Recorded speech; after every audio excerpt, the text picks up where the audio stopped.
Welcome to yet another ColorPro Talks Mini, a series where we delve into the minds of the most innovative and inspirational artists worldwide. Today, we're joined by one of our ColorPro ambassadors, Kai, also known as JustKay on YouTube and Instagram. As always, the guest is going to be sharing with us some of their tips and tricks, as well as the secret sauce behind their signature look. But it is our first filmmaking guest as well, so I think our hybrid shooters and videographers in the audience are going to definitely enjoy this one. He'll not only be covering kind of just the editing and the color grading that we expect, but also some of the preparations and post work as well, so please do stick around. But without any further ado, let's jump right into the talks. Hi Kai, it's been a while, hasn't it? Yeah. It's been how long? How long has it been? Do you know? I think it's just been a year and 3 months ish, because it was back in 2022 September. So yeah, it's been a while. Yeah. A lot's changed since our old live Instagram setup. Yeah, totally. I remember back then I think I was in Argentina, and we did it over Instagram live stream, I think. Yeah. So hopefully this new format brings our viewers a lot more joy and obviously a much clearer picture of what we're talking about today. But maybe for some of the newer viewers who are less familiar with your work, do you want to kind of give us a brief intro for them? Yeah, totally. So for some of you that maybe haven't seen my videos yet, so I'm a filmmaker from Europe, specifically from the Netherlands. And if you want to see my work, you can see it on YouTube. And basically what my work comes down to is that they are travel videos from the adventures that I do. And I love adventure filmmaking. And that's what I share on YouTube as well. So I love going to a place and not only witnessing the culture, but also doing, for example, a really cool hike. So for example, climbing a volcano or staying with an ethnic group that is really unique, and then sharing that on YouTube as well. So that's basically what my work comes down to. And then I started out as a photographer, but I transitioned into filmmaking after 3 years, and I've been doing filmmaking full time now for another 2.5 years, I think so. Great. I think people are going to be really excited to hear your insights about both photography and videography as well. So let's just jump into it. Yeah, perfect. I hope so. I'm going to try my best to share everything that I can.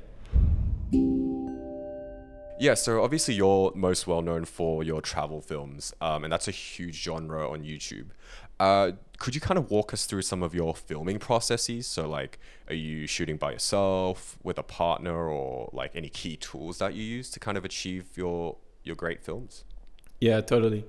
Apart from actually sharing my entire process, I think it's also great if I can share some insights for new people that maybe want to try out this niche and want to start out, because a lot has changed. And I think also the behavior from the audience has changed as well, because these expectations, they actually change, and then we as filmmakers, we have to adapt as well. So I will share my process now, and I'll also give some tips on how people can improve their work or can see things differently from the way that I was creating before, because of having to adapt to these new expectations from the audience, right? So my process, in short, it looks like this. So first I enter the idea generation phase. So I start exploring YouTube. Maybe I start exploring some books now. And then I start writing down ideas for future videos. And back in the days, I would maybe come up with an idea before I started traveling. But these days, I think it's very important to already have a couple of ideas in your arsenal. So for example, you could have, so in your software that you're using to take down notes, write down a couple of ideas and then talk with your friends about them and consider which ones are the best. And then you can schedule them. If you're shooting weekly, for example, you can schedule them per week. But if you're shooting monthly, you can schedule them per month. And I think then you start off with a better idea of what you're going to film. And then from there on, it's also easier to enter the pre-production phase, right? And that's the stage that comes afterwards. So when it comes to the pre-production, which comes after this stage, I write down bullet notes first. And then afterwards, I start writing down each section. So maybe I'll write first the hook, which I start off with, then maybe the context, then maybe the setup of the film, so to explain what is going to happen, and then I start with the progression. So that's basically a story arc that you can follow, or a structure that works really well for YouTube. And after that, I go into the filmmaking. So we film everything. Usually this involves traveling, but then these days I'm also going to try an experience with just filming at home, because I think it's inspiring for other filmmakers to also see that. So I want to do my part there as well. And then afterwards we enter the editing stage, which normally takes me about a week or 5 to 7 days to edit the video. And then after that, I will gather some feedback, make some final changes, and then post. I think it's also important in this stage not to be completely perfectionistic, but you need to gather some Yeah, I think so. But I think it's also important to gather some feedback and to always understand that your videos aren't perfect and you can always improve. However, it is important, even though you know at the end that it's not perfect yet, that you need to post, and then the next one you can make it better. So I think that's what my process in short looks like. But we can dive into certain aspects a little bit deeper if you guys want to. Yeah, so obviously you mentioned planning software and then the kind of preparation stages. So where do you kind of draw the line there between like your planning and the ideation versus like the, I guess, idea validation? So it's also about what's popular right now and what niche you're in. And I think before it was a bit easier because I would just share travel films and my personal experience. But I think that now I kind of want to transition into a style of content where I make an impact. So I'm trying to decide how I want to do that. If it's either by sharing other people's stories or maybe things that I learn along the way. So maybe I can experiment with, for example, self-improvement habits, and then I can implement them while traveling, and then I can teach people about them or the things that I learn. And I think then there's a new layer to my content, which adds some impact as well. So before it was a bit easier, but now, because I'm trying to make an impact as well in this upcoming year with the videos that I'm going to make, it's a little bit more tricky. But I think it comes down to seeing what is popular at the moment, what are people enjoying, what new concepts are arising that people haven't really heard of. So it's important to also seek out novelty, but at the same time, your ideas need to be kind of big. So then people need to look at your title and your thumbnail and think, all right, that is really amazing. That's something that's impressive, and at the same time, it needs to be kind of new and novel. It needs to be something that's kind of easy as well for people to do themselves. And I think, if you have those noted down, you can always make a checklist and check with the checklist if your idea is actually good. So if the title and thumbnail is good, and then from there on you can build on top of that, because still the video needs to align with the title and the thumbnail and the ideal. But obviously from there on, once you cover that, you can like raise the stakes, you can make it more complicated or have different people in your videos as well. So yeah, that's basically the way you have to think about it. And then from there on, you just come up with a bunch of titles. You look at all of the titles and you start thinking which ones are actually the best. So maybe like one day you write down all the titles, then the next day you talk with a friend and you say, hey, which ones do you like the most? And then you have a new perspective, and then maybe you start saying, oh, these are actually not that good, or these are actually good. So you start narrowing down on the ideas, because if you think about it, the idea is actually the most important because of all the effort that you put into your video. And I figured this out quite late, but you put so much effort into your videos, especially when you travel. So then if your idea isn't that great, then all of that extra work doesn't get that extra hype or extra audience that you could have reached if your idea was great, or if your structure was perfect, or if you hooked the audience in the beginning. So that's what I'm trying to really focus on now. And I think if you focus on that early on, your travel videos are going to receive a higher reward, and you put so much work into them. So I think it's worth figuring this out. Yeah, I've definitely seen that transition in your work as well, watching it just over a year ago when we last spoke. And watching it, I actually watched your latest video over lunch today, the How to Not Ruin Your Life in 2024. And seeing those quotes from Marcus Aurelius, and I definitely get what you mean by kind of that transition to try and kind of empower others. And yeah, I think that definitely resonated with me, especially when you mentioned the part about how a person that tries to keep themselves busy thinks they're making the most of their life, but actually, in a way, it's not. But obviously, if viewers want to learn more about that, they can go to Kay's channel and watch it for themselves. But I think another thing that you mentioned that we don't actually get often is talking about getting I guess, the feedback from other people. Do you prefer to get feedback from people who are just kind of completely neutral and not in the creator space, or do you prefer to get feedback from other kind of experts in your related field? Yeah, totally. So I'm not gonna lie, feedback for me has always been quite difficult because I can feel it. Like when I ask for feedback, it hurts my ego. So it's not something that I'm going to deny. And I think everyone experiences this, some to a bigger degree, some to a lower degree. But I think it's maybe one of the most important things. And the way that I do it now is I have my friend Nick, but then also other people that I can ask for feedback. And maybe I'll showcase him the edit of what I have so far, like not very early on, but maybe during the middle. So maybe I have 50% done. I always edit from left to right, by the way. So I first finish the first minute, then I finish the second minute, and I really like doing it like that. But then I ask him, for example, after 5 minutes of editing done, I ask him for feedback, and I ask him the following questions. So first I ask him, please let me know where you are going to have to concentrate a lot to still watch the video, to still get to know what is going on. And then secondly, I ask him, where do you feel like clicking away? Because I think this is the most important thing.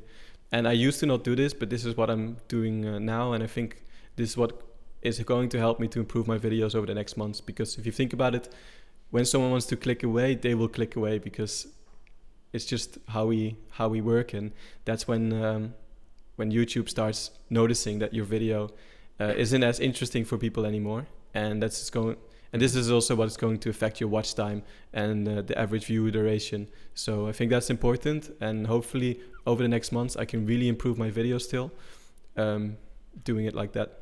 Okay. And our next question is, most travel videographers, and I guess videographers in general, they tend to have a very distinct style, and you obviously do as well. And I think we did touch on it last time briefly, that I think you have your very distinct color work. If you kind of have to give one, I guess, top piece of advice regarding color grading to aspiring videographers, what would that be?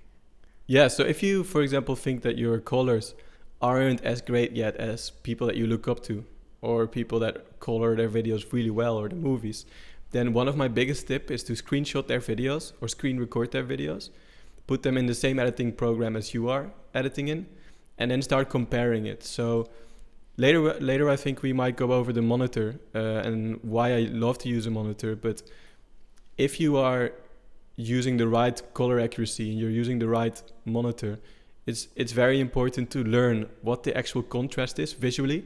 So visually you need to understand what the right contrast is for your video.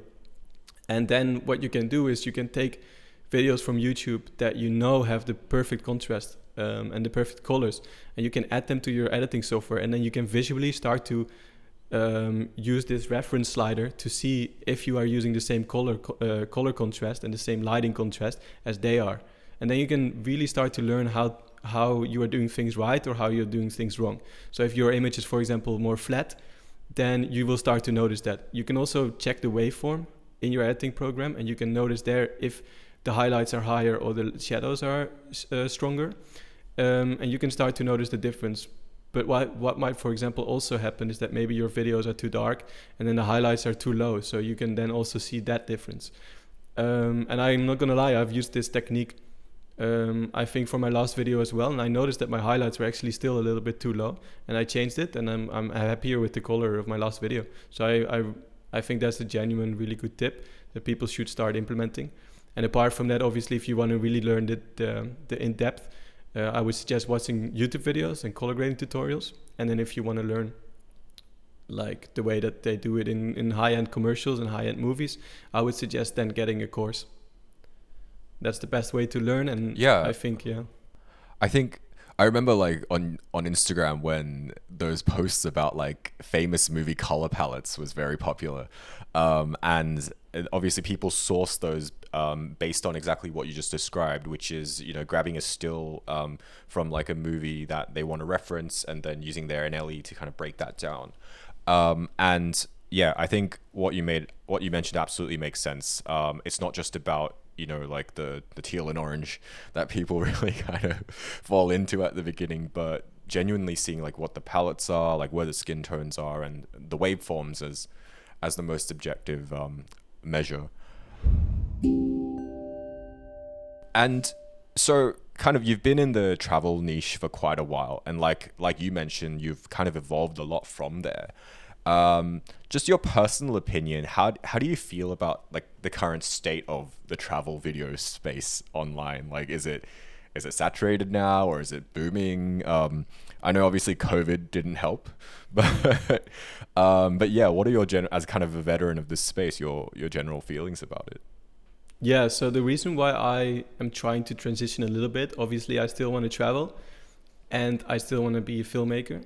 So those two things are very important to me. But as I said earlier, I think there's like different layers to videos when it comes to the way people perceive them. So one is really good visuals, one is stunning locations and stunning places. This could also be a set, but obviously when you travel, the places are just really beautiful. So then it's more outdoors. So I think that's number two. I think number three is it personal? Can people connect with your content because you are being yourself and you're sharing the way that your life is evolving, or you're sharing things that are happening? And I think this is maybe not as attractive for some people than for others. And I can understand that, but it's not necessary either. But then the fourth layer could be value or impact. So are you leaving an impact on your audience, or are you sharing things that could change their life, that could help them with their daily life, or with the dreams that they are chasing?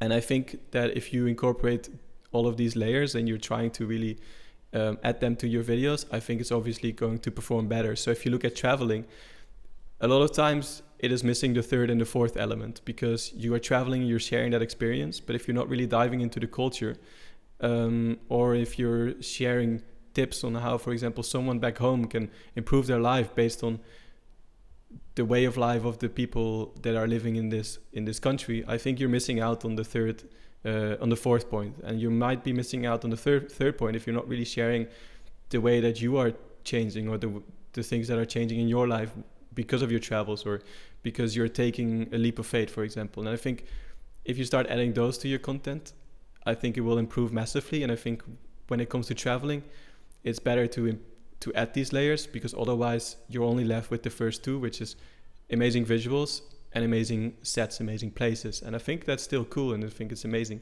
But obviously, the more the audience will have seen this type of content, the more important it is for you to and also add these new layers of impact and authenticity and relatability. And for me, one other reason why I still want to travel is just because it's who I am. I think it's part of my identity. I really enjoy it. But I've been traveling for 5 years now, and I've traveled the entire world almost.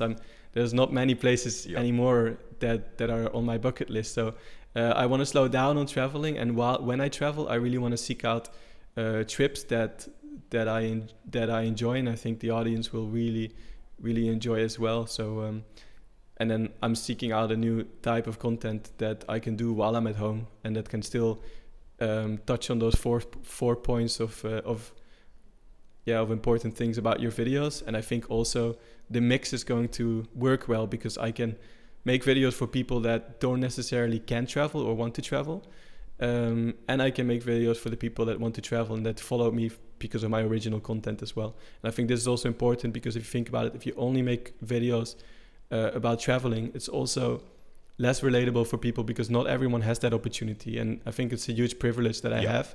So I think that's also why I want to mix it up. So yeah. And also, if I want to inspire people to create videos at home, not necessarily only when traveling, and that's what I was doing at first. I think there's still a big opportunity, but I would really try to incorporate all of these important aspects of what makes a good YouTube video, because in the end, that's maybe even more important. Yeah, I think there's nothing that makes you question your working life like seeing a good travel video on YouTube. It makes you go like, oh, what am I doing here? But I think what you said is right as well. Like, it can't just be about, oh, here's what I did, cool shot. It has to have more depth. And those things you mentioned about having a greater purpose, greater story, is definitely, it's kind of taking things to the next level, literally, right? And that's how you evolve. And you kind of touched on what we wanted to ask next. Basically, we received a lot of questions from your fans, as well as on our side, regarding like what it's like to have a YouTube channel and things like that. But aside from like the kind of more superfluous ones, I guess if someone were to start a channel now, content creation now, whether it's travel or not, what's kind of your main advice for them? Yeah, so I think there's two types of people that want to start a channel. It's either people that are young and they don't really have any responsibilities, they have nothing to lose, so it's easier for them to just risk it all and go for it, right? So for them, I would say definitely try it out, do it. Because the things that you're going to learn when you start a YouTube channel and you do it correctly. So as I said, these four layers that come when creating YouTube video, when you master those and you do that really well, you're a very valuable person to have, even for a company as well, because if you understand content, you're very valuable and your skills are really great. So I would definitely try it out. And if you succeed and you become really good at creating content and you become good at finding ideas that perform well on YouTube and you become good at visual storytelling, then I think you can always go back to a job, right? So I think for them, I would definitely suggest them to go for it. But then if you already have a full-time job and you're a bit older, then I would try to do it in your weekends and focus on the learning part first, not necessarily the visuals and everything else, but maybe even more on what makes a good YouTube video and how can you grab people's attention and how can you create content that performs well, because then later on you can still focus on the visuals and the filmmaking, right? And if you really want to become a filmmaker, then I would also just suggest to just do it in your weekends, try it out, and then once you start earning some money with either YouTube or freelancing, keep going and then see if you want to do it full time or not. I think there's certain people that need a normal job and they need the comfort in not taking risks and in not having a lot of responsibility, and I think that's fine as well. So I think for them, I would treat it more as a hobby, and I would then also just enjoy it like that. And then I feel for other people that do kind of want an adventure or they want to take some risk, if they're younger and they have nothing to lose, go for it. I would 100% suggest that. And if you already have a 9-to-5 and you're working, then I would suggest trying it out in your free time. And also, if you think about it, when you do it full time, there's benefits, but there's also downsides. So you have to be a person right. So I think it's important to realize as well that if you're a person that doesn't enjoy those downsides, it's actually better to treat it as a hobby. And if you are a person that is okay with the downside, then you should go for it and you should try it out. But a lot of people these days, they say, a 9-to-5 is not great, you need to become a content creator. And I don't agree with that. I think there's certain type of people that will be happier doing it, and there's certain type of people that will not be happy doing it. So I think figuring out that is the most important, and then afterwards you should either go for it or try it out. If you already have a full-time job, try it out first, and if you really enjoy it and you start to earn some money with it, then go for it. Yeah, so in summary, for those of you kind of aspiring content creators, I guess if you're young and have less responsibilities, kind of just take the risks, because I think what Kai's trying to say is essentially even if it doesn't necessarily work out, all the things you learn along the way kind of give you these valuable skills in real life as well. But if you're kind of more settled and you have more responsibilities, maybe start it off as a hobby first and then build on top, but also be aware that maybe this life is not necessarily suited for everyone in their personal style. Is that a good summary? Perfect. I should have just said that, and I think I would have. No, it was perfect what you said. Yeah. So in terms of gear, I think your kind of loadout has changed a bit since we last spoke. What kind of cameras are you using at the moment? So now I'm using the Sony FX3. And then Nick also has the Sony FX3, so we're using two of those. I still have my Blackmagic, but when I first transitioned, I was using my Blackmagic still quite a bit. But now I fully transitioned. I needed to get a little bit used to the small screen. because the Blackmagic has a huge screen, which I was really used to and I liked it a lot. But now the Sony is a much better option because it has the autofocus, and if you film yourself, I think it's important to film yourself and not always rely on others.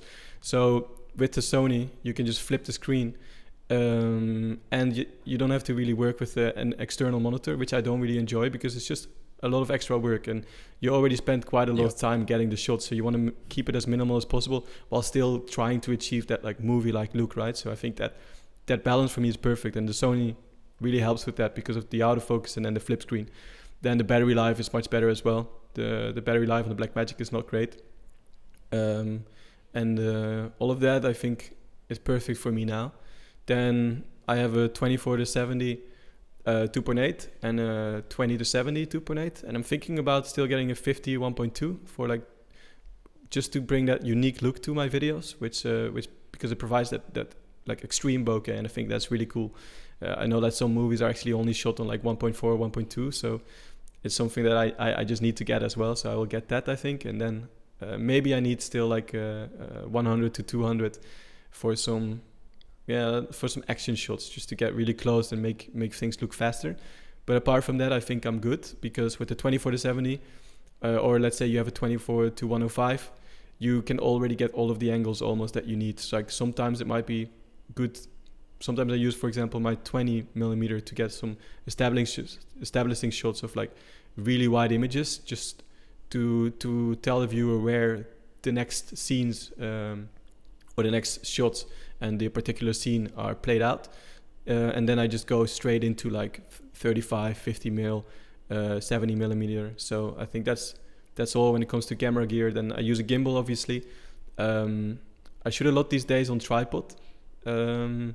And then sometimes I use the gimbal and sometimes handheld. But handheld I use in very particular cases when I'm like, all right, now we want to make it look really energetic, quite realistic, and let's just try it handheld.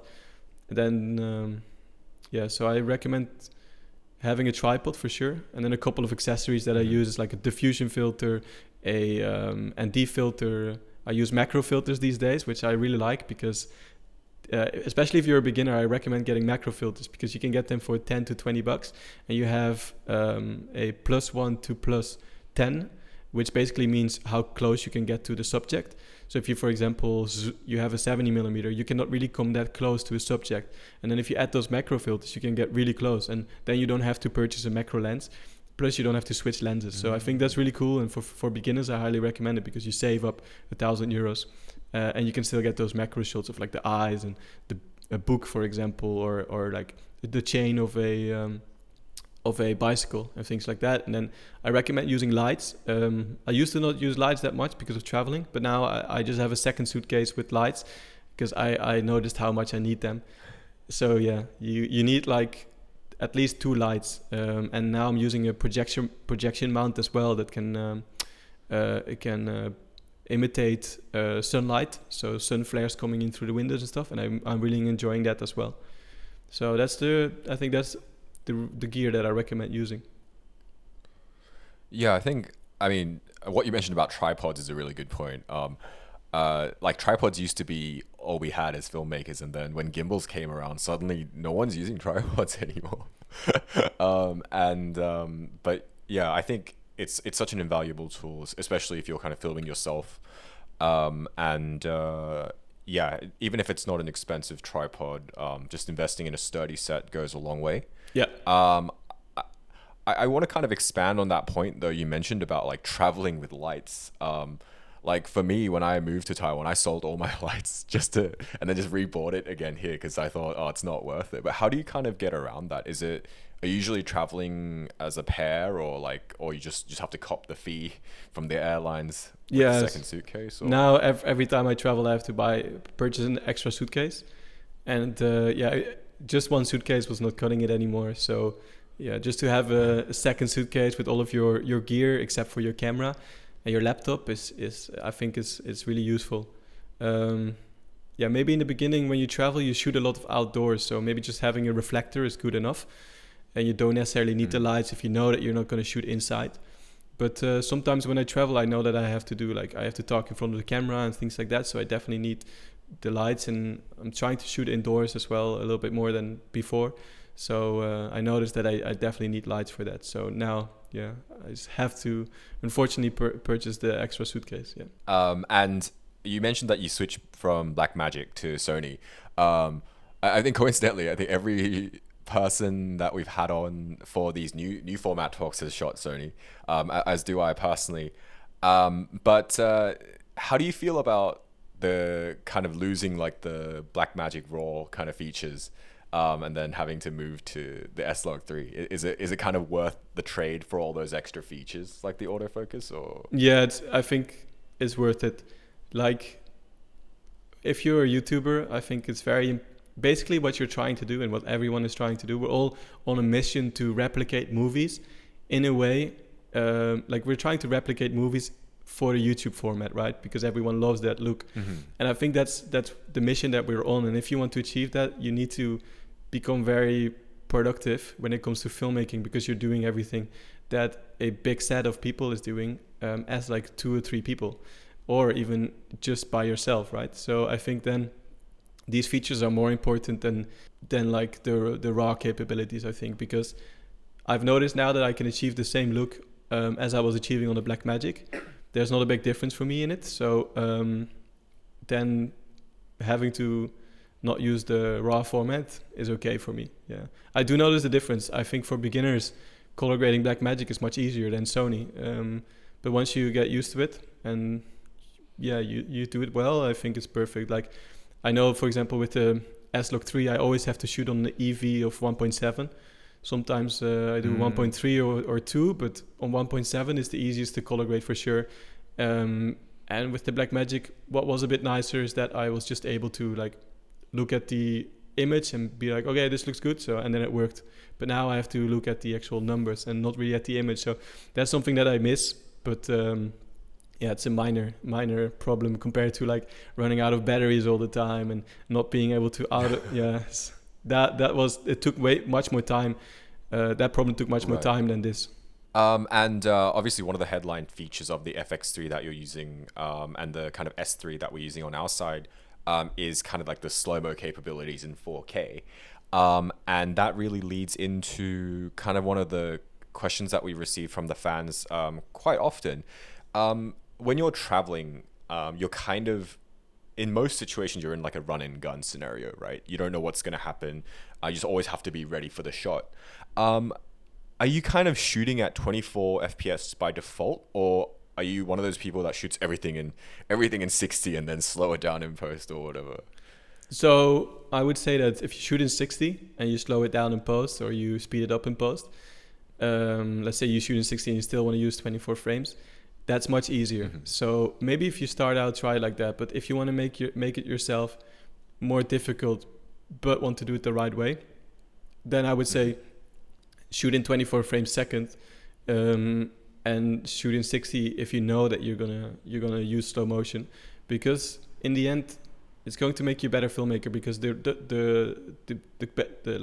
the high-end commercials, the movies, they're all shot mostly in 24 frames per second, and they rarely use slow motion. And when they use slow motion, it's very intentional.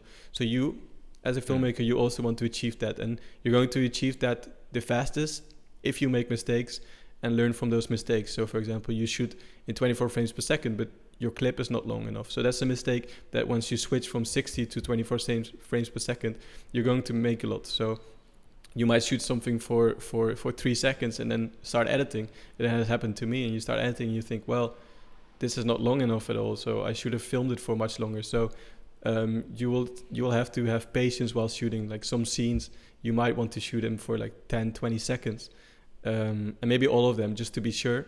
But yeah, it's always a difficult decision to make. Maybe when traveling, sometimes you will make the mistake where you shoot in 24 frames per second and you're like, well, that moment was too quick. I wish I had it in 60. So that's just something that you will learn, and you will have to build intuition for as well.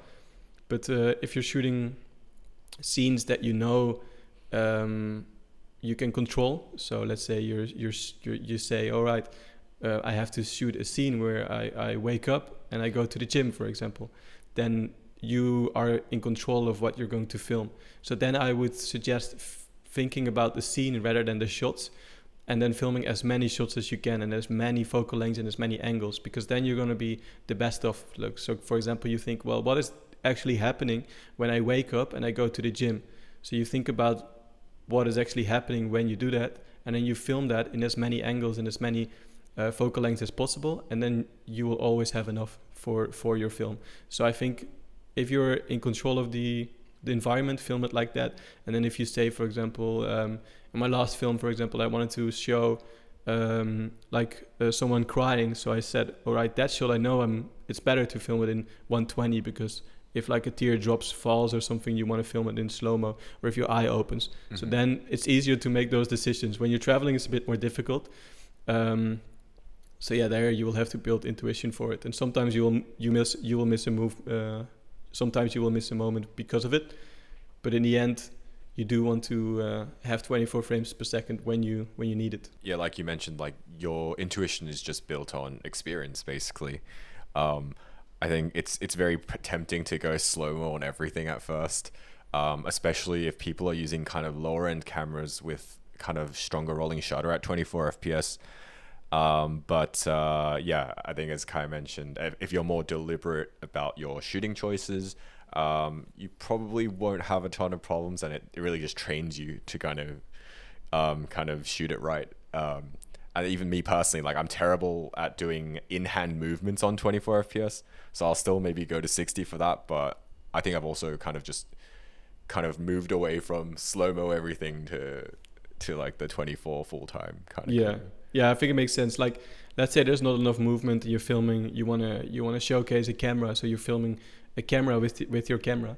Then it's of course better to just put it on a gimbal, film it in 60 or 120, and just move around the camera. Because if you wanna, you know that the shot is going to be slow, and you try it in 24 frames, you're never going to be slow enough with your movement. So then definitely do it in 60 frames. But more like if you're trying to film everyday live stuff, like things like that, where there's a subject and it's moving, just film it in 24 frames and just make the shots longer. And you will start to see that your films feel more natural and more mature as well. So, you know, in the year of 2024, and obviously the years past as well, in recent years, mobile phones have kind of become the fastest growing medium of content consumption worldwide, I think, pretty much. And so more people than ever are kind of consuming these kind of videos, travel videos, even your content, I assume, on their phone screens. How do you kind of ensure that, you know, your initial vision is precisely translated from your camera to like the average viewer's mobile phone? It's an interesting question. It's difficult to answer, because I think when it comes to screens, monitors, and color grading, I think it's a very two-sided perspective, because some people are more technical and some people are not technical at all. So they just want to know what to do, and they don't really want to get into the specifics when it comes to the technical specs and why it is exactly like that, right? So when it comes to making sure that your videos look accurate on your phones while you're also editing them, if I want to explain it for someone that doesn't really know the technical specs, it would just mean that if you're editing on a monitor that is not color accurate, then it's going to look different on your phone. And I think that's very simple, and it's very simple then to understand as well that you need a good monitor, right? So what this would look like is you are editing, you then upload to YouTube without realizing this, and your video just looks completely different. So what happens a lot of times for someone that doesn't know the technicalities is that your monitors are the average monitor is quite bright, and the contrast is really, really big, and they're quite saturated as well. But that's because their monitors aren't that great. So you then upload it on YouTube and you look at an iPhone that is very color accurate, and you're like, well, this looks completely different, and it looks darker now, it doesn't look as great, it doesn't look as vibrant.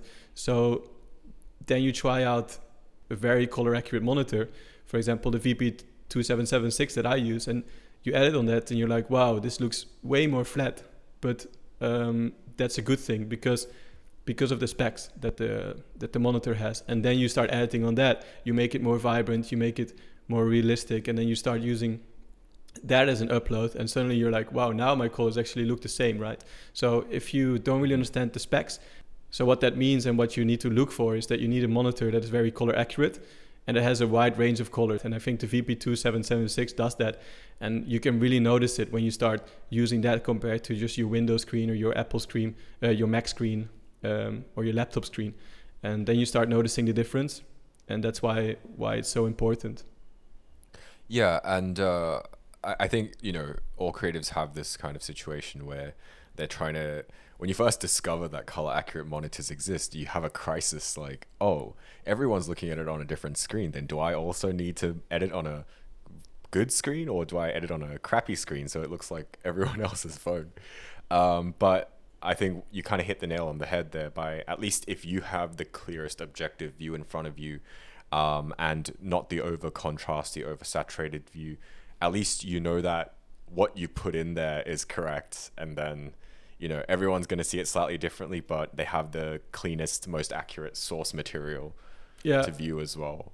Yeah. Well, when it comes to that argument, for example, it's a valid argument, but do you want to edit correctly or do you want to not edit correctly? That's basically the question. And obviously you want to edit it correctly, but basically to someone that doesn't really understand the technical part, it basically comes down to what your monitor can cover in terms of all the colors that exist, right? So for example, the VP2776 can cover 95% of the colors. Then you have other monitors, and the average monitor can maybe cover 70%. So you're not really doing your artwork justice by just editing on a monitor that can only cover 70%, right? So that's the way you should see it, and then I think it's worth the investment. And from an experience perspective, you will notice the difference once you like connect your laptop to the monitor, and then you check your phone as well, and you're like, oh, my phone looks exactly the same as my monitor. If you, for example, on an iPhone, you say, oh, it looks exactly the same, finally, and then that's just the experience of it. Yeah, I think that's a really good point. Like, at the end of the day, it's your own artwork that suffers if you're kind of using the wrong colors there. So about the monitor that you mentioned, like the 2776, which was also what I use personally as well. I think, how long have you had it on you at the moment?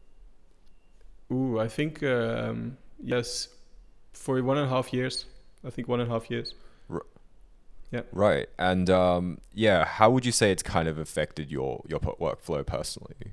Yeah, so there's a couple of things. So obviously it is more color accurate. It covers a wider range of colors, which makes my videos look better, and I'm able to color grade more accurately. But it's just a couple of things, like the refresh rate is 165 hertz. So editing is just much smoother. It's better like that. Also, with the color wheel, it's quite nice because I can change the colors more accurately than if I'm using a mouse, for example. Yeah, and then also what is quite important and why you actually need to have a monitor is because of your posture. So if you have a great monitor, it's high enough for you to look directly at the screen, and that's much better for your posture. And there's all kinds of health benefits that go with that. So you need a monitor anyways for your health. So then you also need a color accurate monitor that covers a wide range of colors. And yeah, the biggest noticeable difference was just the experience, not just knowing that the colors are set, they look great, and you're color grading accurately, and then when you see it on your phone, it looks the same. And just having that peace of mind was the biggest difference. And also, if you color grade on a screen that is not accurate and the contrast is just too high, you don't really have that perfect mode for viewing the colors like you have on the VP2776. Then you're getting used to the wrong contrast, and you want to get used to the right contrast, because if you think about it, as I said earlier, it's too vibrant there, it's too contrasty, and then when you see it on your phone, it's not the same. And that's not the color that you want to get used to. You want to get used to the color that is accurate, because that's where you need to make the decisions visually about the contrast if you don't look at the waveform, for example. So that's the biggest change. And then also what you can do with the color wheel is you can actually use it and put it on the screen, because it has an inbuilt calibrator. So you can just calibrate your screen, and then you will make sure that it's all accurate, and that helps as well. Yeah. Yeah, it saves you a lot of money from having to buy like third-party equipment to calibrate. So yeah, I really love that as well. Yeah, exactly. It's both in there. You can use it to edit, but you can also use it to calibrate, which is really cool. And it comes with the monitor anyway, so that's cool. Yeah, I think like I agree with everything you mentioned, and like for me personally, once I switched to a Mac, that DCI P3 color space, the color gamut really helped as well. Yeah, it's just nice to know that everything is kind of up to standard, and at least we're putting out the best work that we can. So now's the time you've all been waiting for. Kai's going to take us into his NLE and show us his filmmaking tips, his processes for how he breaks down and edits a scene. And yeah, please stay tuned because this is our first videography guest showing us the video process. So I think for those aspiring filmmakers among you, you guys are definitely going to enjoy this a lot. So Kai, let's jump into it. In this video, I'm going to share 7 very important tips and tricks when it comes to DaVinci Resolve with you. These tips will not only improve the quality of your videos, but they will also help you save time and improve your overall workflow. So let's get into it. Smart reframe. When you create vertical videos, the biggest problem I always face is manually reframing, especially when your subject is in center. It takes a lot of time to do this for each clip, and to save all this time, I use the feature called Smart Reframe. So using this, you can let it easily reframe it for you instead of dealing with keyframes and doing it yourself. In your inspector, click on Smart Reframe and select one of the following 2 options: Auto Reframe or Reference Point. It's best to use Auto first because it does well with human subjects. After a quick analysis, your subject will stay in the center and is super easy, saving you a ton of time. Also, this works better than when you do it manually and it just takes a few seconds. By the way, if this doesn't work for you yet, then try choosing a reference point instead now. You can do this by selecting the object or area you want to keep in the center, and DaVinci Resolve will then do it for you. And if Smart Reframe is not available for you yet, it's because it's a feature only available in the studio version. Stack timelines. The second tip I want to give you is to use stacked timelines. This is a great tip because it saves you time and helps you to keep your projects organized. So I set up 3 separate timelines for each time I add new footage to the project, and I change it to the right frame rate. One is for all of my footage, one is for all of the clips I choose, and then the last one is for the final edit. At first, I put all of the clips into the timeline that I set aside for the whole collection of the film. And then while checking all the clips, I will mark the clips that look like they could be useful. To do this, I pick the clip, press and hold the Alt key, and then I press the up arrow to move it to the higher track. So this makes sure that my favorite clips are at the very top of the list, making them easy to find. Then I put all of the clips I choose in my selection timeline after picking the best ones. There I improve these clips by cutting them down to the parts that work best for my final edit. This makes a short collection of high quality footage. After that, I use a tool that shows my timelines as tabs instead of moving clips one by one from the selection to the working timeline. And this will speed up the final editing process. By pressing a button on the right, I can see and use the timelines at the same time. One for the clips I've chosen and one for the edit I'm working on. I can easily drag and drop the clips I need from one timeline to the other this way. And now by showing both streams at the same time, this method greatly speeds up the editing process because you don't have to switch back and forth and remember which clips have been moved. Not only does this save time, but it also makes the editing process more organized and efficient, which makes moving clips around easier for the final edit. Now this will work much better and faster than trying to do everything on one file. So this next piece of advice is my all-time favorite when it comes to editing. It has saved me a huge amount of time and effort over the years. So first, you go to your keyboard settings and change your keys. You need to be looking for the split clip and ripple delete functions in particular. So I've put these shortcuts on the 1 and the 4 keys to make them easier to reach. But you can pick any keys that work best for you. Now this method is very useful for editing long clips, especially when cutting out conversations or parts with mistakes. To do this, place the playhead right before the mistake and then press the key that says split to start the process. After that, go to the end of the mistake and do another split. Now highlight the wrong part and press the ripple delete key to get rid of it. This will combine the rest of the clip seamlessly, leaving no gaps. And this method makes editing long clips a lot easier because it gets rid of the time-consuming back and forth that comes with using standard tools to cut and change clips by hand. To move on to the next step of this method, go back to your key binding settings and look for start to playhead and end to playhead. You can assign these functions to any key configuration that works best for you. So I chose to give them to the 2 and 3 keys to make them easier to use. This is a method I often use to cut down shorter pieces like B-roll film. So this is how it goes. I find the beginning of the clip I want to cut, put my playhead exactly where I want it, and I press 2. Now this action cuts out any parts of the clip that come before the playhead. It then merges the clip with the one before to get rid of any breaks. Next, I move the playhead to the end of the clip and I press 3.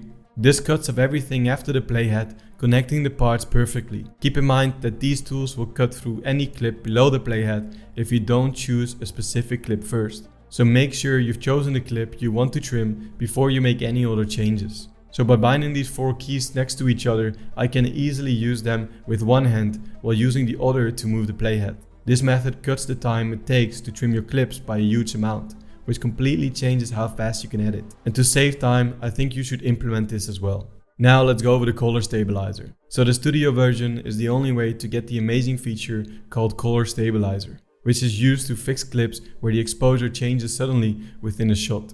Now this tool speeds up the repair process so you don't have to keyframe your color grade by hand, and is great for situations where the camera's auto exposure was on or when changes were made at crucial times. You can use this function by adding the color stabilizer to a node and starting a live region analysis. To fix any brightness changes, start by choosing Stabilize Brightness. If your footage also has problems with the white balance, you can fix them by choosing white balance. And then in the next step, you need to find the exact frame in your clip that has the brightness and color balance that you want to use for the whole shot. To do that, go to the region analysis and select selected area. Then find the part of the clip you want to steady. To narrow down the analysis, draw a box around the spot. After that, you press the play button to start the tracking process. This will look at the whole clip to get the information it needs to apply the right keyframes. So the color stabilizer is an important tool for getting professional quality results with little work, because it makes sure that the lighting and color balance are the same throughout your entire clip. Now let's go with timeline recovery. So have you ever been editing a complicated project and then found that you've made a mistake in your timeline? So it's normal then to feel frustrated and scared when you think about going back through your edit to fix a past mistake, because doing so could ruin many hours of careful work, and let's be honest, who has the time for that? Now think that DaVinci Resolve has been saving different versions of your timeline in the background, giving you a way to get back to those moments. So this safety feature is built into the versions 18.5 and 18.6 of Resolve. So right clicking on the timeline and choosing Restore Timeline Backup brings up a list of timestamps that have been saved. If you choose one of these, not only will your project go back to an earlier state, but it will also cleverly make a new timeline for you. This keeps any recent changes you might want to keep from being lost during the process. Additionally, it's made easy to locate the timeline you're currently working on in your job. You can choose Find Current Timeline in Media Pool by going to the Timeline menu item and scrolling all the way to the bottom. This tip not only makes it easier to find your present work among all the deadlines, but it also makes editing easier and faster. So you can focus on the creative parts of your project without worrying about making mistakes that cannot be fixed. Now let's go over the deflicker. So have you ever had a video flash so badly that you thought there was no way to fix it?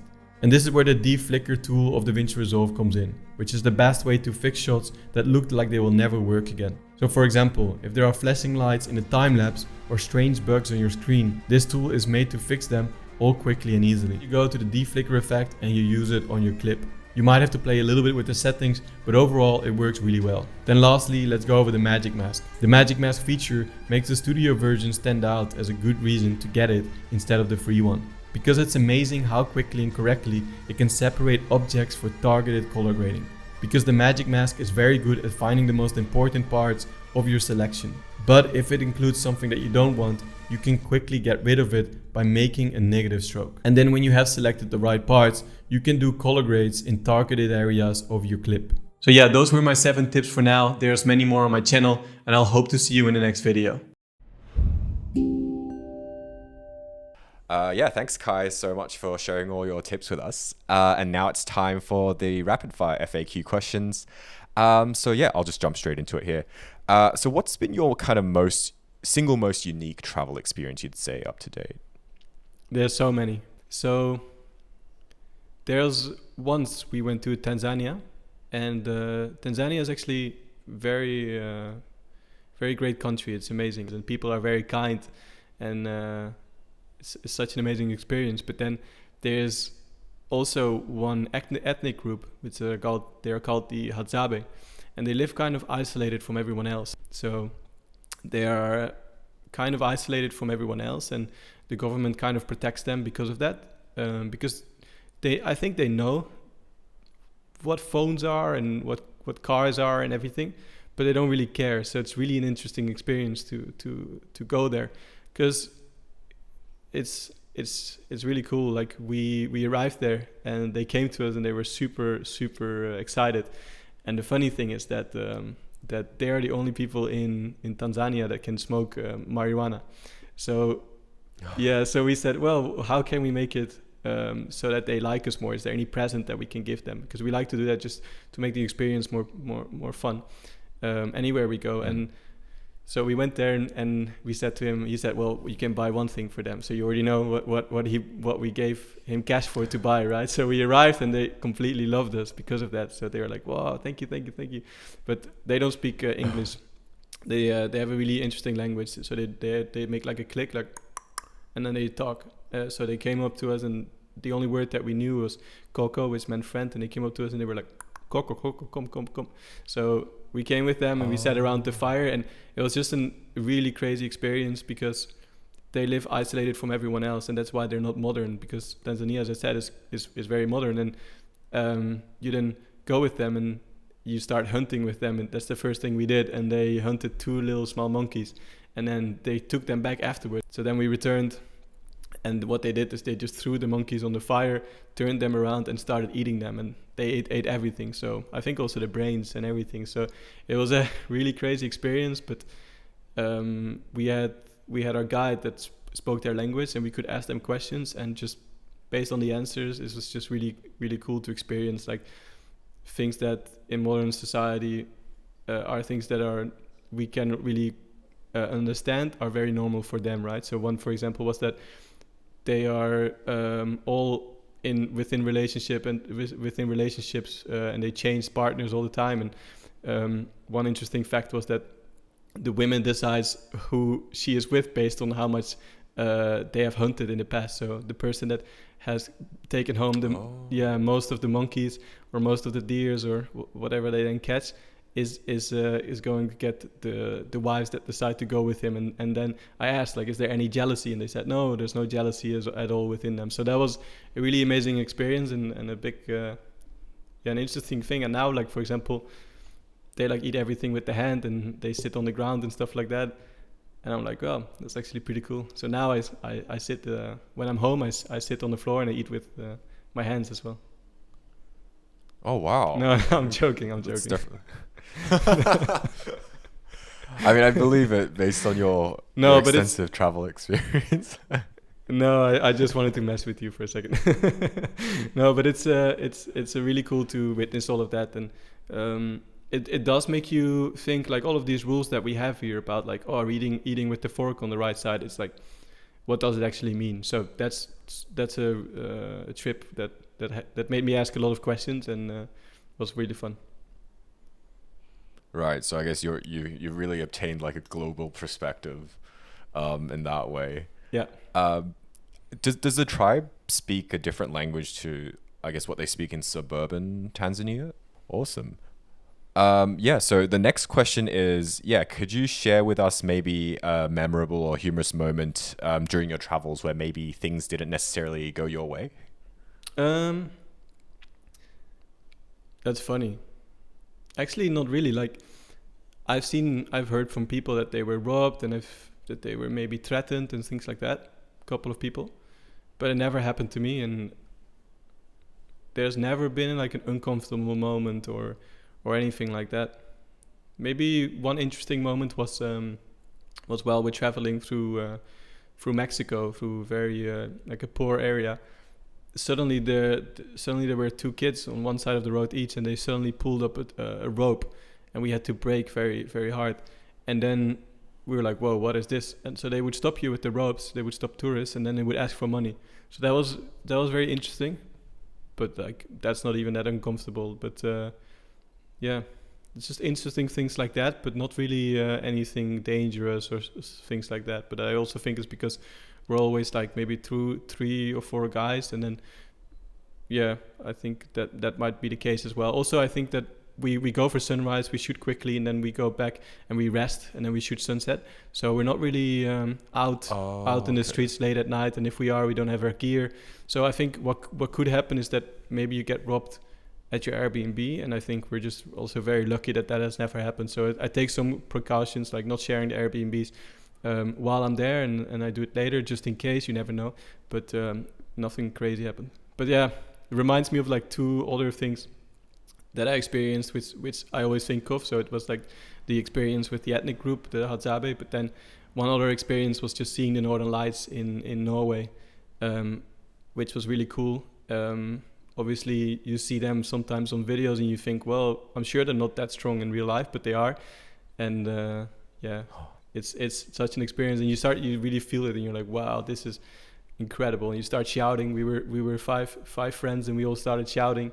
So that explains how crazy it was. And then another experience was we were diving with sperm whales in Mauritius, and then we found a dad, a mom, and a baby sperm whale. And I think the baby sperm whale might have been like 2 months old or 1 month old, and it got so curious because it saw us, and then it started swimming against us and towards us. But a baby sperm whale is like 12 meters long. So there was one girl, a tourist girl in front of me, and she just freaked out, and the whale started swimming against us. And I think then maybe the parents were like, no, don't go there, and they called the whale. They do like these clicking sounds, and then it returned, but the parents came swimming towards us as well. So we kind of freaked out. We were like, oh my god, what is going to happen? But then the baby returned. But that was something that I'll never forget. That was crazy. Right. And I know obviously you're very well traveled, and you've been to pretty much everywhere there is to go. But is there still a place that you've wanted to go but haven't been able to yet? There's one place because of the landscape. And when I was starting out with Instagram, I was a landscape photographer, and I love these big landscapes. And there's one place in the north of Canada. I think it's called the Thor Mountain, but that place just looks incredible, and maybe that's something I would love to go to. And then maybe Hawaii. The mountains of Hawaii are like something else. So I think that would be a place that I want to go to. And apart from that, this year, I think the idea is to do a lot of expeditions. So we want to kind of challenge ourselves physically and mentally to see how far we can push ourselves. So it's going to be a different style of traveling, but I think it's going to be a lot of fun as well. And with that, unfortunately, our another talks have come to an end. Thank you, Kai, so much for your time and all the really deep advice that you shared with us. As a video person myself, I think I super appreciate like the video focused editing tips that you went through. But before you go, is there any upcoming projects that you want to share with the audience? There's a lot of YouTube videos coming. Nick and I are working really hard to try and upload 1 video a week. So it's going to be very different from before, that I used to only upload maybe 1 time every 3 months or something like that. So I hope people will stick around. And then apart from that, I am working on a software with a team, and it's turning out really cool. I tried it out for the first time last month, and now every time there's like the last features are being added, I try it out, and I think it's going to change the way people pre-produce their videos. So if you want to know more about that, it's called Storyflow, and in the next couple of behind the scenes videos that we're going to post on YouTube, I will dive into the features and how it might help you pre-produce your videos better, because pre-production is obviously quite complicated, and it's not something that everyone enjoys. And when I say pre-production, it's about like structuring your stories, deciding what to talk about first, and how to structure your videos so that your attention is the highest. And if you're a filmmaker like me, it's not something you want to focus on the most. You want to just shoot, edit, and enjoy like the filmmaking process. So this is going to help people become much better at them, and it's also going to gamify it a bit, where it's just more fun to do it. and you know that you're doing it the right way, because obviously you can watch a course, and then you have to still implement this. You have to take notes, decide how it's actually done, and then you have to learn how to implement it. But this way, I think it's going to take a lot of stress away from filmmakers. So if you want to check that out, then you should check out my YouTube videos. There's going to be a lot about it in the upcoming months. Yeah. Yeah, I think I'm super excited as well. That's also kind of like the part that I neglect the most when I'm making a video, but also it's also not one you see often come from content creators. It's usually either like, like LUT packs from the distinct looks that everyone has, or like plugins. But to have a software that's kind of gamifying pre-production, I'm super excited, and I think our audience will be as well. Yeah, Kai, thank you so much for your time, and hopefully we'll talk again. Yeah, thank you so much. I'll see you soon. Unfortunately, that's all we have for today. Thank you guys for joining us, and thanks again to our guest Kai. Do follow his work at JustKay on either YouTube or Instagram, as well as obviously follow us at ColorPro. If you do want to know more about the monitor that he uses, the VP2776, we'll leave details in the description below. Thank you, and see you next time.